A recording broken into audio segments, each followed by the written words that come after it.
right. We're live. Welcome to Thirsty Thursday with myself, Paul Molinari from Popcorn GTM, and my illustrious partner in crime, Matt Hazelhoff from OGC. Matt, we've got an awesome guest today. She's sitting right there. Look at her. She's she's the best. And we gave her the new intro. Look at that. We're fancy now. I love the intro. It looks great. It's got that janky, because that's what we are. This is like a janky thing, but we're also, we like to bring it. We like to bring it, Joanna, as you know. So, guys, let's do a little intro for Joanna, and then we can talk about what we're drinking today. And then let's get into the big question of the day about restaurant loyalty and where that's going. But first, a little bit about Joanna. Joanna Fantozzi is a senior editor for Nation's Restaurant News and Restaurant Hospitality. She has more than 13 years of experience writing about restaurant and hospitality industry. Her editorial coverage ranges from profiles of independent restaurants around the country to breaking news and insights into some of the biggest brands in food and beverage, including Starbucks, Domino's, Papa John's. She's been featured in lots of incredible places, including the New York Times. So, Joanna, welcome. We're so glad to be talking with you again. Thank you for having me. Yeah, thanks so much. What prompted me to reach out to you for this particular stream was the work that you've been doing around loyalty.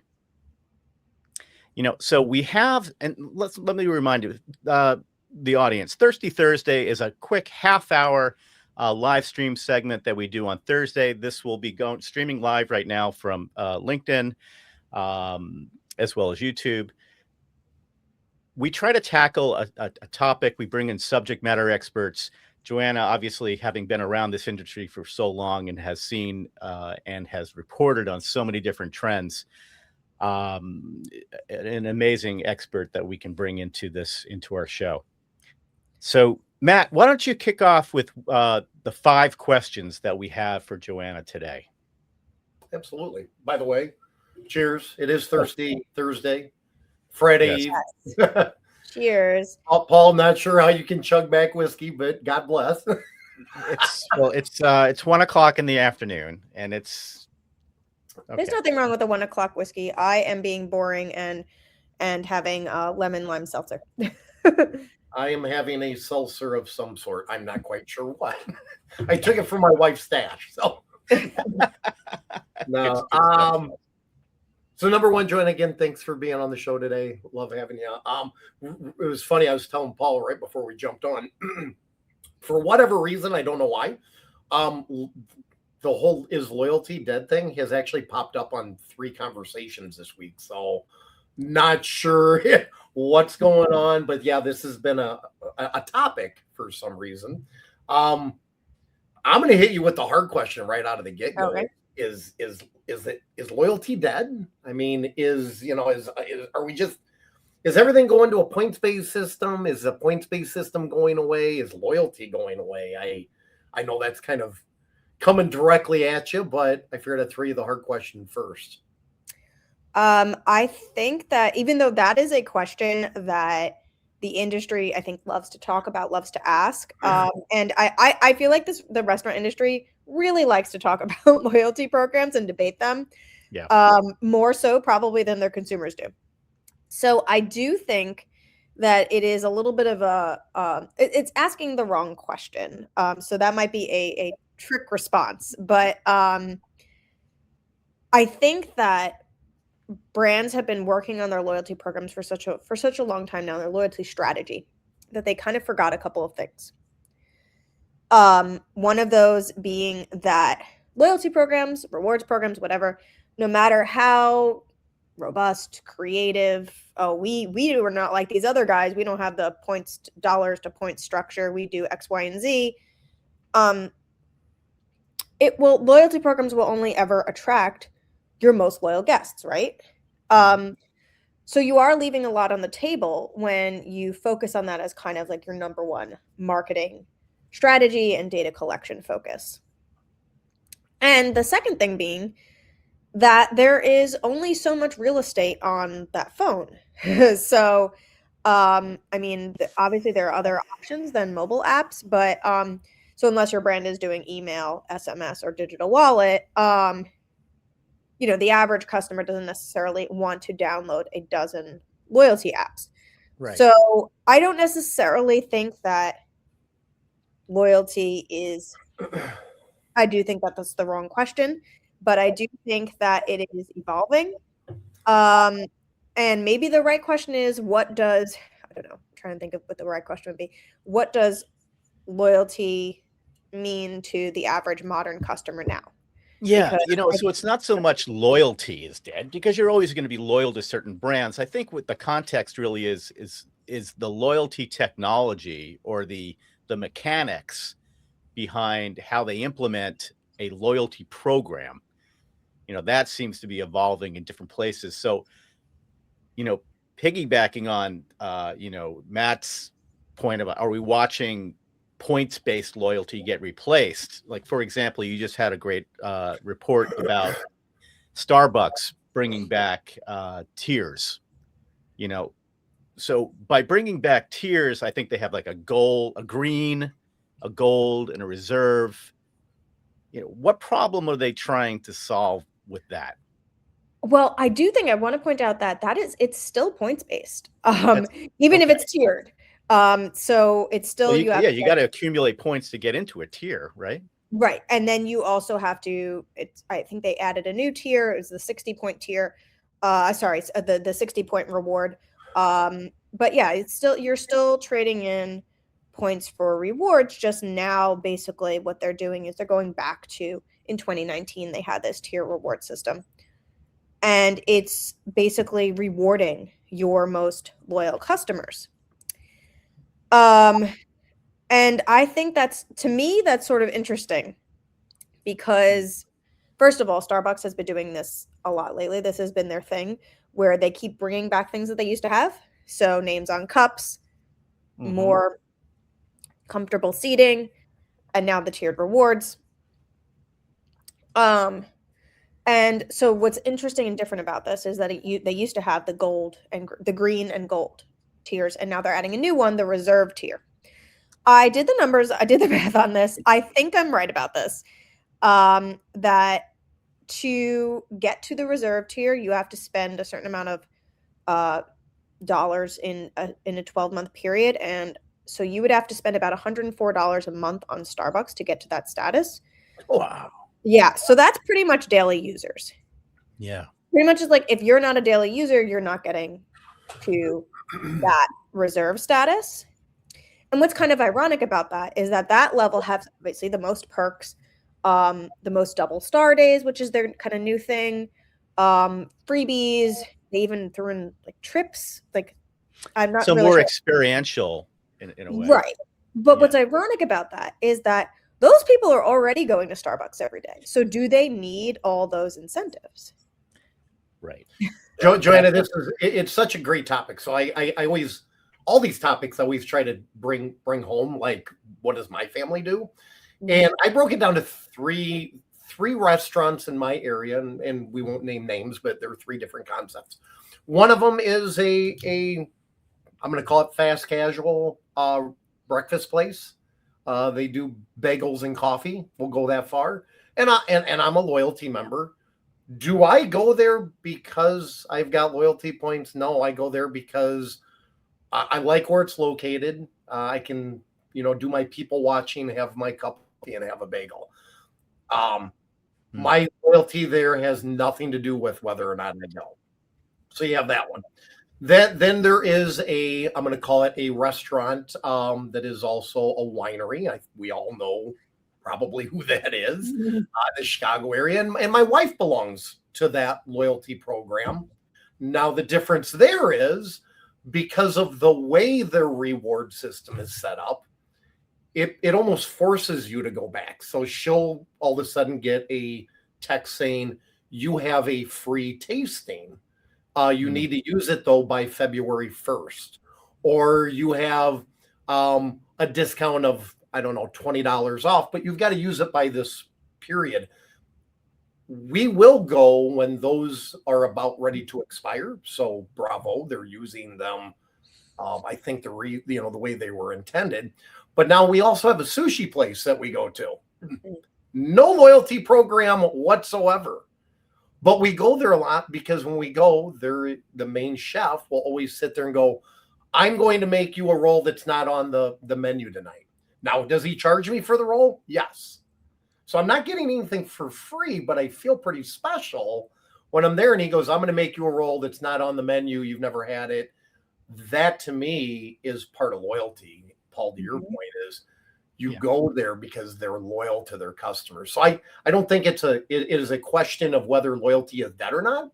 I think it's the way loyalty is being used. I think there's like an economics. There's like the kinds of there are economic loyalties, and then there's brand affinity.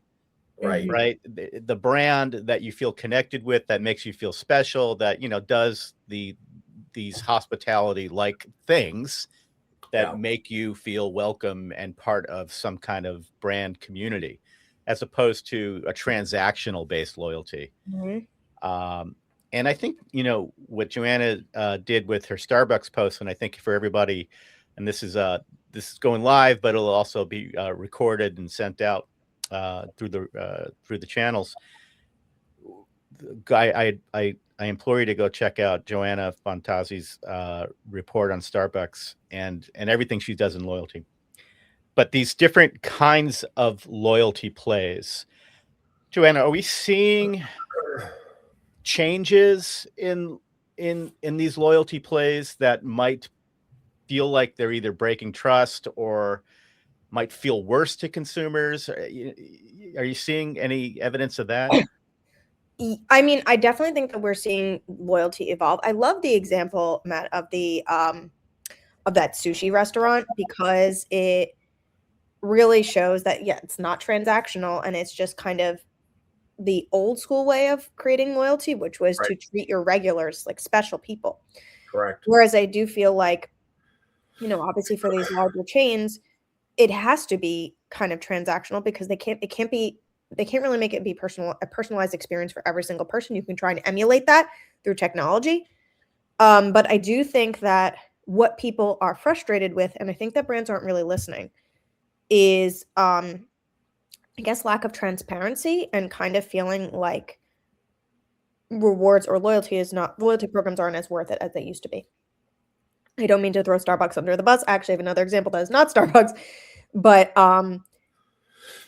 people did the math on this, and it was interesting because I kind of just reported on this. I reported on the different tiers and hadn't really thought too much about the math on this until people actually in the Starbucks Reddit kind of pulled up a spreadsheet and kind of did the math on it, and found that basically that the new tiers aren't as lucrative as they used to be. So it used to be that you have a digital Starbucks card, it's $2, 2 stars per dollar spend.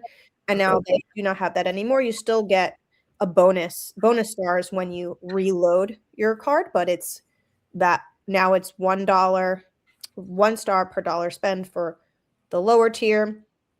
And then it kind of goes up to the reserve tier. You get 1.7 stars per dollar spent. So kind of creating more complexities, and people feel like it's not as lucrative as it used to be. Likewise, this is outside the restaurant industry actually, but I am a member of a shall we say, a very popular ebook company. I'm sure you can guess what that is. Right. But they have a reward system, and it used to be that you get, it's very, very simple. It's just like you get $3 off a book, however much you spend. They changed it, and now it's your points expire within a couple of months. Your points start expiring within a couple of months. And so unless you're spending like $100 on books every month, you are never seeing that $3 reward. I have yet to see one in like over a year. Wow. And so I think that people are feeling like the goalposts are moving, and that I guess the communication really is not as great as it could be around loyalty program changes and things like that. So what are you seeing as like the next era of loyalty? I mean, are you seeing like new things pop up? Yes, I don't know how new these things are, but I do think that they will become more popular. I am personally a fan of the digital wallet rewards.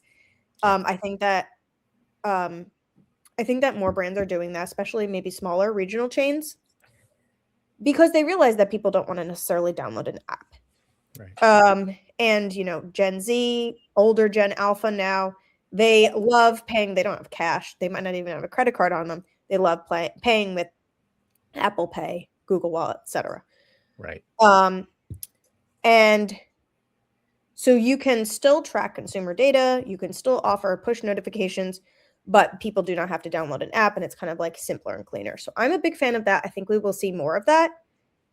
And I don't want to give too much away because I haven't published this yet, but I just finished writing up a story that's going to be published later today on unique takes on loyalty programs, because I was kind of inspired by all the news around Starbucks and all the hubbub, I guess, around Starbucks' new rewards tiers. And I wrote about 6 different programs and kind of like what they're doing, and they all do different things, but something that they have in common is tailoring their program to their brand and clientele. So there's one local Brazilian steakhouse with 6 locations, that is doing group rewards this year because they got a lot of group parties. They get a lot of, and so that makes sense for the brand. So I think what we're also going to see is more brands kind of trying to figure out what works for their brand and not necessarily just kind of like copy and paste what everybody else is doing. I like that. That's cool and great tease, by the way, for the new story that's coming out. One area of loyalty that I always thought would gain more traction was subscription-based loyalty programs. And it's kind of interesting to me, like we're seeing lots of different industries now utilizing subscriptions, ranging from car washes, right? I can spend $30 a month and wash my truck as many times as I like per month. And in New England, let me tell you, that can be almost on a daily basis. We're seeing other outlets look towards a paid model where, okay, be a member. For example, even Barnes and Noble, right? You pay to be a Barnes and Noble member or REI member, and there are benefits. How is that not something that restaurants are taking advantage of? I mean, I feel like we used to see this. We used to see like, oh, you pay $100 a year and you can and a bottomless cup of coffee. Remember, I think Brugger's did that a while back. Are subscriptions? Are we going to see those pop up more? I don't think so. I do think it works for some brands. I know that the Panera Sip Club is really popular with some people. I know several people that use that. Yep. But I do think that it really is just subscription fatigue. I think that between streaming services and you have to, I mean, like people talk about cars now, you have to unlock certain features of a car by subscribing, which is crazy. It's already in the car. Yes. I think people are really struggling with subscription fatigue and also feel, I think, kind of cynical toward these types of things and feeling like, again, that kind of transactional relationship feels very corporate, feels very almost AI. And so I think that I personally do not think, I know that they were kind of like not really big for a while, but brands were trying out subscriptions models for a while. Right. And I don't think we're going to see much of that because of that cynicism for subscriptions. Yeah, we are in a subscription-based world. That is a fact, and it is, for lack of a better word, it's fatiguing. It is, and nothing says transactional quite like a subscription does. So one of the things that I think we consider when we think about how influencers affect loyalty because we always, we know nowadays that, getting attention is the greatest accomplishment now that any brand can achieve. How do you capture mind share? How do you capture somebody's attention? So how do creators and influencers now fit into the loyalty game? Are we seeing more influencers be a part of loyalty program strategies? Yes, I definitely think so. And I think that it's one of those things that it doesn't work all the time. And I think that the problem with a lot of brands is that they try and capture that lightning in a bottle, even if it is hard to do so not naturally.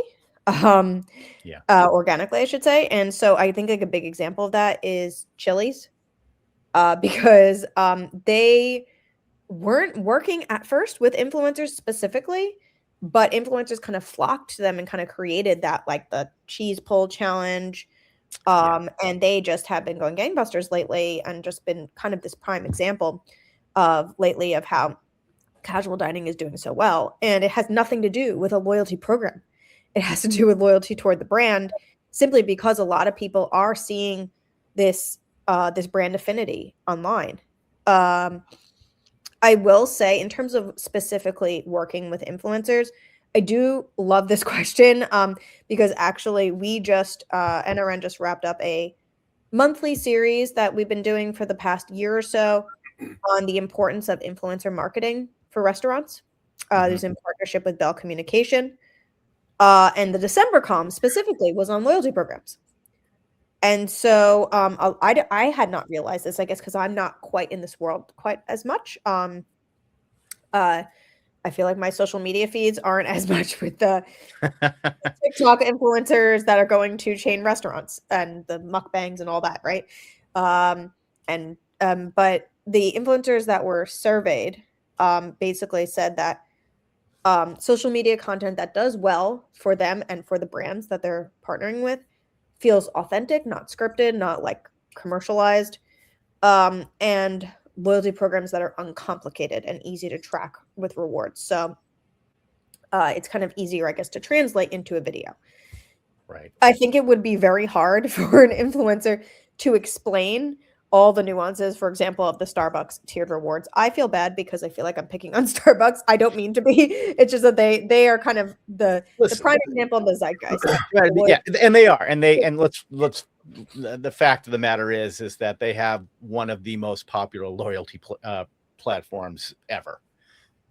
So it's, I think rightly so. We're talking about Starbucks. They're a trendsetter there. All right. Well, this has been amazing. We have to leave you with a question, though, with another question, an off the menu question. I don't know. I'm just going to pull this directly out of my ass. All right. If mom was going to cook you dinner tonight, what's mom making? So I always say that my top meal of all time, like my last meal, would definitely be my mom's Sunday. I'm very Italian, so my mom's Sunday dinner. So like gravy, Sunday gravy, pasta, meatballs, sausage, etc. That's always my go-to. Nice. That's our New York girl right there. You gotta have the Sunday gravy.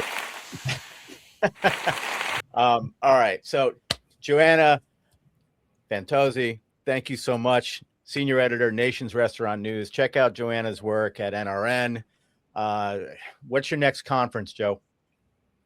Oh, well, I'm going on maternity leave soon, so I am skipping all the conferences. It happens to line up with all of our company conferences, but the next one you should check out is in April, the Restaurant Leadership Conference. So definitely attend if you don't have plans ready to do so. I will not be there, but I'll be there in spirit. Yeah, well, we'll be cheering for you at home as you. This is baby number 1, right? Yes. Oh, congrats. Thank you. Woo! Yeah, call me about a month in, would you? Yeah. Good stuff. All right, Joe. Thank you so much for joining us today. We really appreciate it. Thanks, Joanna. Thank you. And there it is. All right, great.